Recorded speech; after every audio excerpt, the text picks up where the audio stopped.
स्थिति और कुल मिलाकर देखिए पाकिस्तान और अफगानिस्तान के बीच अब जंग जो है वो बहुत ज्यादा आक्रामक होती हुई नजर आ रही है। हमारे साथ मेहमान इस डिबेट में जुड़ चुके हैं चर्चा के लिए। कर्नल टीपी त्यागी डिफेंस एक्सपर्ट के तौर पर जुड़े हुए। सर, आपका बहुत स्वागत है इस चर्चा में।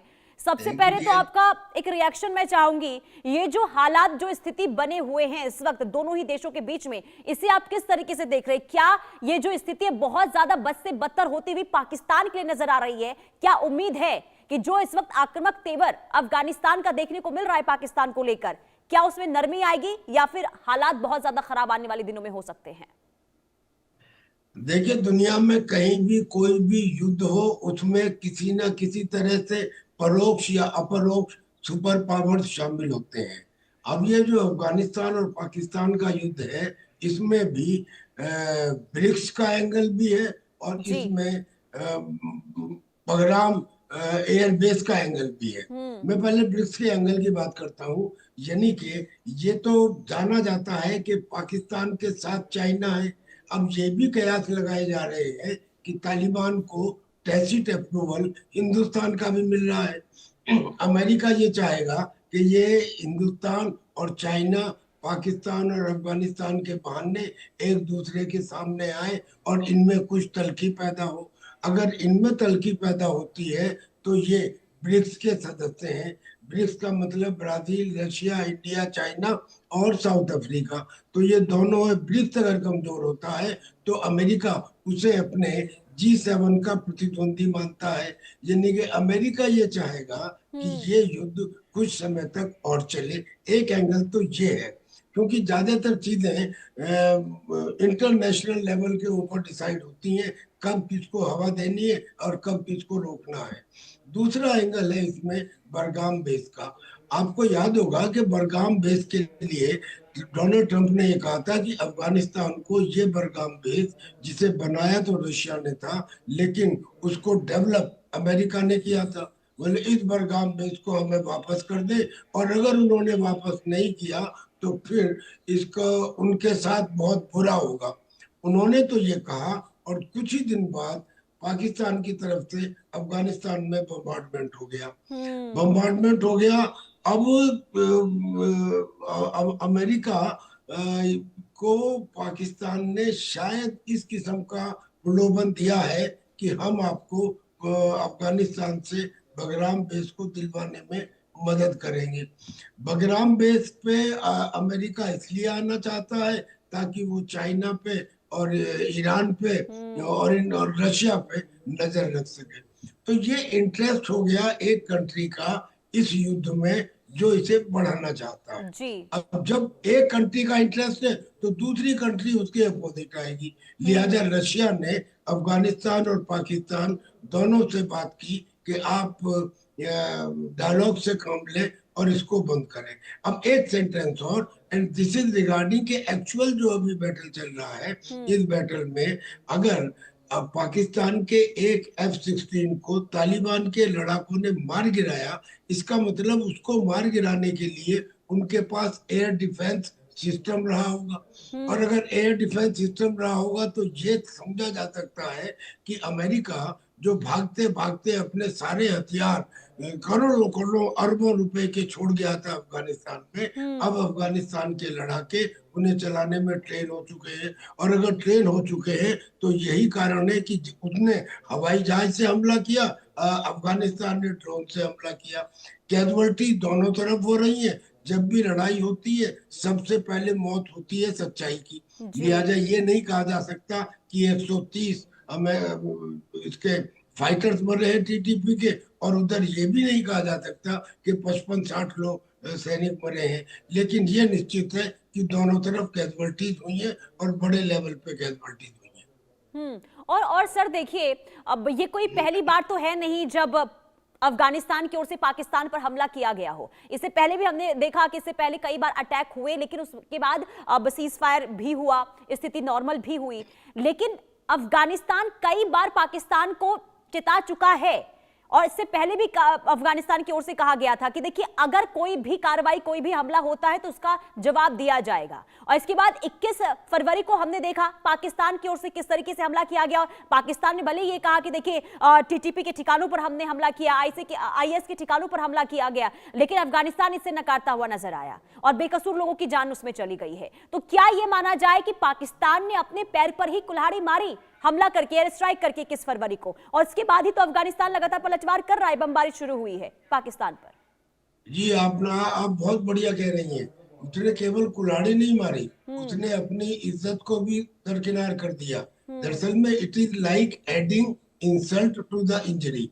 पाकिस्तान ने सबसे पहले काबुल के ऊपर अटैक किया था, एयर बम्बार्डमेंट, इसलिए कि उनको ये लगता था कि शायद तहरीके तालिबान पाकिस्तान का जो हेड है नूर वली महसूद, वो काबुल के अंदर है। उसके ऊपर तो कोई इफेक्ट नहीं हुआ, लेकिन उस हमले के बाद अफगानिस्तान ने वो हालत कर दी पाकिस्तान की आर्मी की कि डुरंड लाइन के ऊपर उनकी पतलूनें टांग दी गई थी।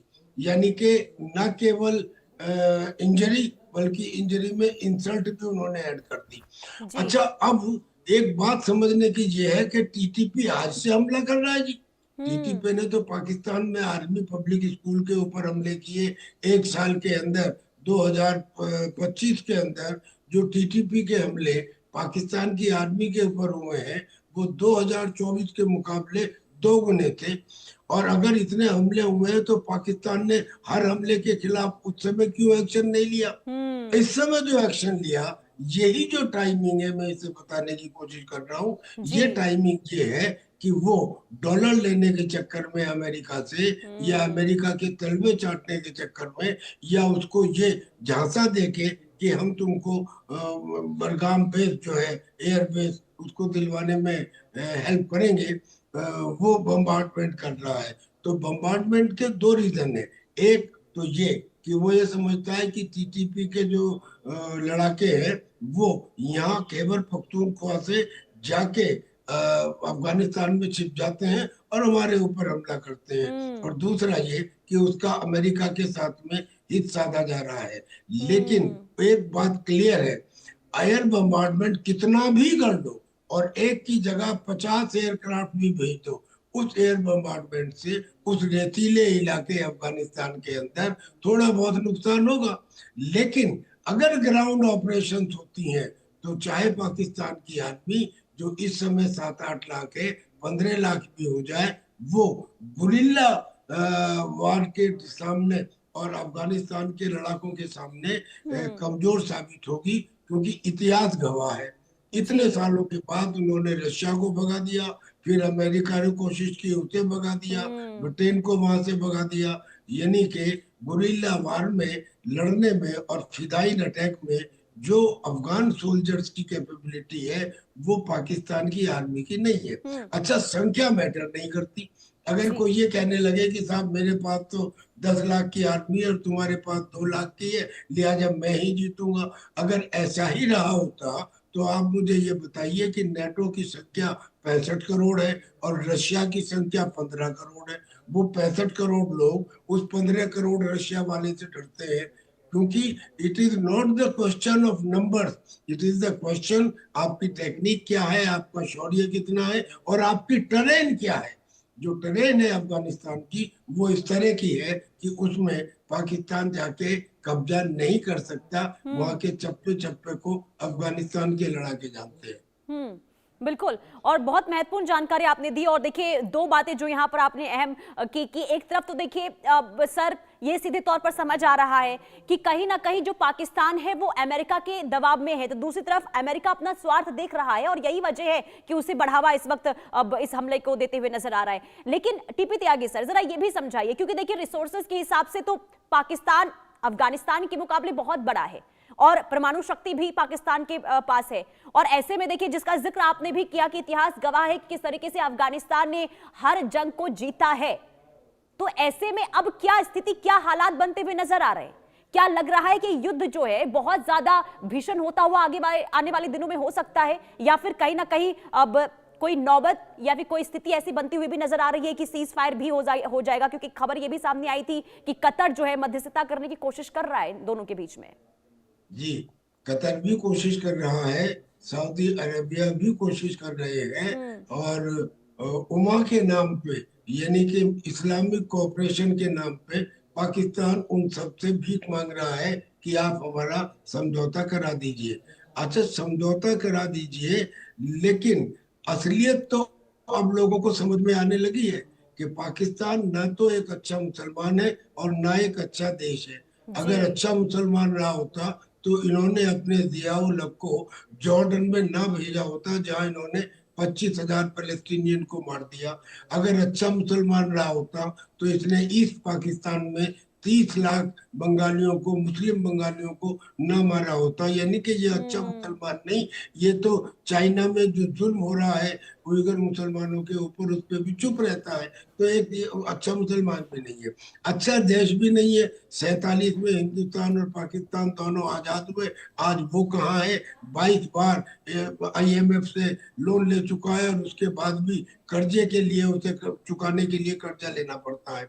अब ये इतना मैंने इसलिए बताया कि जब पाकिस्तान की ऐसी हालत है तो वो पैसे के लिए कुछ भी कर देगा, और पैसे के लिए अगर कुछ भी कर देगा तो ये मुझे ऐसा लगता है कि इस समय जो उसने बम्बार्डमेंट किया है, ये हम्म। किसी तरह से अमेरिका को ये बताने के लिए है कि साहब, हम बरगाम बेस को लेने में आपकी मदद कर सकते हैं। वो बरगाम बेस अमेरिका के लिए एक बहुत इंपॉर्टेंट लोकेशन है। और देखिए, ठीक है। देश काल पात्र के हिसाब से चीजें कैसे बदलती हैं। बिल्कुल। जब जब 2001 में अमेरिका ने अटैक किया था हाँ। अफगानिस्तान में, तब अमेरिका के साथ में चाइना भी था, रशिया भी था, ईरान भी था। जी। और अब वही अमेरिका इन्हीं तीनों के खिलाफ इस बरगाम बेस को लेना चाहता है, और बिल्कुल। उसमें और पाकिस्तान यही वजह इंटरवेंशन। है जो आप जानकारी दे रहे हैं सर, यही वजह है कि इस वक्त हो सकता है कि अगर इसी तरीके से अमेरिका का समर्थन पाकिस्तान को मिलता रहा तो युद्ध आगे और भी ज्यादा भीषण हो बढ़ेगा। सकता है। अब सर आप बने रहिए, मैं आपके पास वापस लौटूंगी। देखिए, पाकिस्तान और अफगानिस्तान की अगर हम बात करते हैं तो स्थिति क्या है, इस पर हम चर्चा कर रहे हैं। तनाव लगातार यहां पर बना हुआ है। पाकिस्तान का यह कहना है कि युद्ध छिड़ चुका है और दोनों तरफ से वॉर पलटवार